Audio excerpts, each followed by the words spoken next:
Have you ever wondered why a place can bless everyone, yet a single mistake could cost an entire family their lives? When my family, my father Jack, my mother Margaret, me Lily Carson, 13 years old, and my younger sister Nola, 6, moved into a quiet neighborhood in Ann Arbor, Michigan, everything looked like a dream. Evergreen Lane, with its lovely small houses, bright gardens, and the laughter of children echoing everywhere, made my parents believe it was the perfect place to raise us. But from the very first day, I felt something strange. Every night, exactly at 3:03 a.m., a whistling sound drifted along the street. No one ever saw who whistled, but it passed by every house, soft yet unnerving. Everyone in the neighborhood admitted they heard it, but no one dared to look outside. At the same time, good fortune seemed to pour endlessly over the residents. A lottery win, a job promotion, a sudden lucky find. These blessings made Evergreen Lane feel magical. Yet they also made me wonder, was this luck truly harmless, or just a delicate trap waiting to punish anyone who made a single mistake? My father enforced one strict rule: never look outside when the whistle sounds. One small mistake could cost your life. He was so stern about it that none of us dared question him. The windows were heavily barricaded, each pane sealed with 2 thick wooden boards, covered by heavy curtains, and locked with separate padlocks. Those locks weren't for burglars. They were to keep out the darkness. Every night before bed, my father would walk through the house, checking every barrier, insisting the keys must always be hidden, untouched by anyone. My mother, unlike him, often sat silently in the dark, occasionally glancing through the tiniest crack in the curtain. I knew she was watching, but only enough to sense the whistle, never daring to look fully outside. She stayed silent, yet her eyes were always tense, as if she knew something dreadful was lurking beyond the walls. We children lived in fear, both vague and real. The house looked peaceful by day, but every night, when the whistling began, the sense of being watched became unbearable. The sound didn't just echo, it crept through the cracks, seeped into our ears and bones, made our hearts pound and breaths quicken. Even from another room, it felt like the whistle was counting down, reminding us that a single mistake meant death. That fear became law. No one looked, no one asked, no one dared be curious. A single glance, even accidental, could make the darkness notice you, and what followed could not be predicted. I learned to close my eyes, crouch low, breathe quietly, terrified that even a breath too loud might draw it near. We grew up in that fragile balance of fear and false safety. Nola, my little sister, frail but curious, couldn't stand the forbidden rule. One night, as the whistle began, I heard the faint creak of her window. My heart froze. The moment Nola looked outside, the air in the house changed instantly. The once soft, playful whistle turned sharp and shrill, like it was slicing through bone. It no longer came from afar. It circled the house, shaking the walls, pressing the darkness closer. Even the room seemed to breathe heavily, as if realizing a sin had been committed. The blessings turned sour. Fortune twisted into decay. The little miracles, gifts, luck, prosperity, became hollow and deformed, drained of light.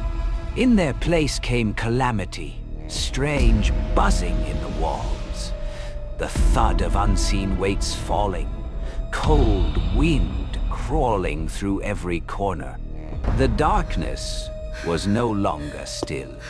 It moved, searching, punishing. I stood beside Nola, her tiny hand trembling in mine, eyes wide and fixed on the window. When Nola opened it, the moonlight across our yard turned so cold, my skin prickled. She stood frozen, clutching the window frame, her eyes unblinking. Her voice shook as she whispered, barely audible. Lily. Bah. What is that? Standing out there. It's not human. Her words broke, trembling with terror, and then I saw, through her horrified eyes, the darkness outside wasn't shapeless shadow. It was a mass, thick and black like ink, but moving, expanding and contracting with a mind of its own. The edges rippled like claws waiting to strike, and from within it came a faint hiss that cut through my spine like ice. Nola whimpered, tears in her voice. Hey, it's looking right at me. Lily, it wants to pull me out. The shadow leaned toward the window, its edges stretching like tendrils, curling over the sill. I couldn't see its face, but I could feel it, aware, hungry. Nola collapsed to the floor, clutching my arm, still staring outward, whispering through her trembling lips. Lily, it's not human. I'm so scared. That night broke us. Father was the first. The next morning, he went into the garage to check something small. He slipped just a few steps down the stairs, and his neck snapped. The sound echoed through the silent house. Mother died next. A shelf collapsed above her, or maybe was pushed. Everything heavy fell at once. The crash, the smell of blood and burnt oil. Her body still and staring at the ceiling. I froze, helpless. Nola was last. That night, the shadow returned. It slithered in through her window, thick, alive, with hollow eyes full of hunger. It bent low over her bed, and before I could scream, it wrapped around her. I felt her go cold in my arms and vanish. The whistle followed, soft again, almost mocking. The house turned into something alive, drawers slamming, furniture floating, walls groaning as if breathing. At every window, the shape appeared, black, warped, and watching. The whistle cut into my ears, and I understood. Every blessing had been bait, every stroke of luck the prelude to death. I survived only because I closed my eyes, but when I ran through the hallway, a cold gust brushed my cheek, forcing me to glance back. That's when I saw it. The darkness smiled, a warped, jagged tear in space itself. One side of its mouth lifted, the other stretched impossibly wide, splitting reality. Its empty eyes glowed faintly, starving for life. Cold air rolled off it, sinking into my skin, freezing me from within. Why so late, little girl? A voice rumbled, deep and cracked like breaking stone. It didn't come from outside. It echoed inside my skull, scraping my thoughts. I backed away, step by trembling step, but it moved with me, tendrils coiling around the air, claiming everything. I ran, through the yard, through the freezing wind. The shadow followed, gliding, not walking. It didn't chase. It stalked, calmly, as if certain I couldn't escape. I could feel it everywhere, under the trees, across the roof, inside the night itself. Its laughter began dry, rasping, slicing through my ears like glass. You can't hide. It's already begun, and it won't end.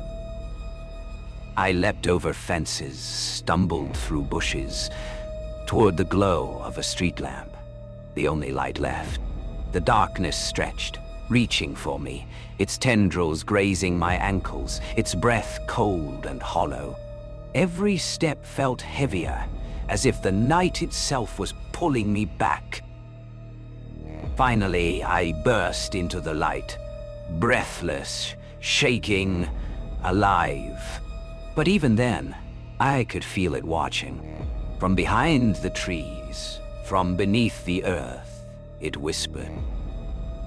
"I wait. Next time, you won't escape." After that night, I was no longer the same. Evergreen Lane burned into me. Not just memory, but scar.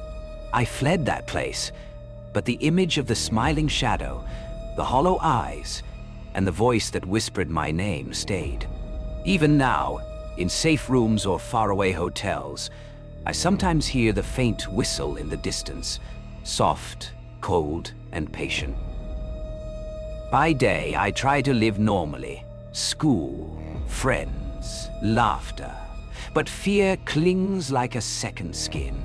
I flinch at every sound, avoid open windows, and never, ever look outside when I hear a whistle. Evergreen Lane taught me something I'll never forget. Every blessing has a cost, and some gifts are not meant to be touched. I survived, but I know I never truly escaped. The darkness still waits, somewhere between dreams and silence, smiling that same broken smile, whispering through the night. You can't run forever. Even years later, the shadow never left me. I learned to live with it, but always on edge. Every quiet street, every whispering wind, every distant sound of whistling sent shivers crawling along my spine. I moved from town to town, changing schools, changing apartments, always keeping my windows heavily curtained, always checking every lock twice. Still, I could feel it. Its presence lingering, always patient, always hungry. Sometimes at night, when the world is silent and my apartment feels too safe, I see it at the edge of my vision. A dark smear in the corner, twisting, writhing, its impossible smile taunting me. It doesn't need to speak. Its presence alone is enough to steal my breath and make my limbs tremble. Sometimes I hear the whisper again, soft and sibilant. You thought you could escape, but I've been with you all along. I've tried to warn others, but people dismiss it. Psychologists, friends, even family. They call it trauma, imagination, stress. I've stopped trying. Evergreen Lane doesn't just take lives, it steals voices, and it ensures that its warnings are never fully heard. The only thing I can do is survive, and even that feels fragile. There are nights when I dream of Nola, my parents, the house I fled. In the dream, the shadow stands in the yard, always smiling that same jagged, impossible grin, whispering my name, waiting for me to slip, to look outside, to make one mistake. I wake in a cold sweat, heart racing, half expecting the darkness to be in my room. Over time, I've built routines, habits to keep myself safe. Heavy curtains, multiple locks, white noise machines to mask sounds, lights left on all night. But deep down, I know it doesn't matter. The shadow doesn't just live in Evergreen Lane anymore. It follows me in memories, in nightmares, in every fleeting glance at darkness. I am alive, but I am not free. Every time the wind whistles through the streets, every time I hear a distant sound that could be a laugh or a whistle, I remember. I remember the price of curiosity, the cost of Nola's mistake, the faces of my parents, the empty yard, and the way the shadow's smile cut through the night like a knife. I am Lily Carson, and Evergreen Lane still hunts me. The shadow still waits, patient, persistent, hungry. It doesn't care how far I run or how many years pass. I will never truly escape. And somewhere in the dark, I know it whispers, waiting for the day when I slip. Just once, and it finally closes the distance. The lessons of Evergreen Lane are simple. A single glance, a single mistake, and everything can be lost. The shadow teaches that mercy is a lie, that luck is a trap, and that some darkness is eternal.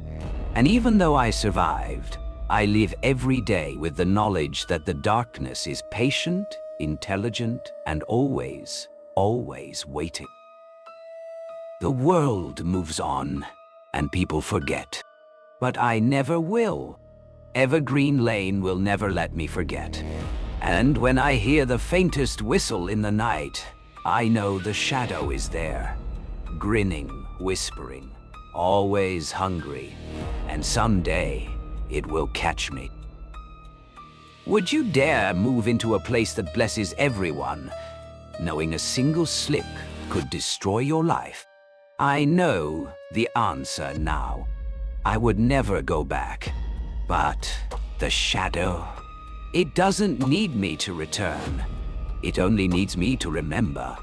And that I will do forever.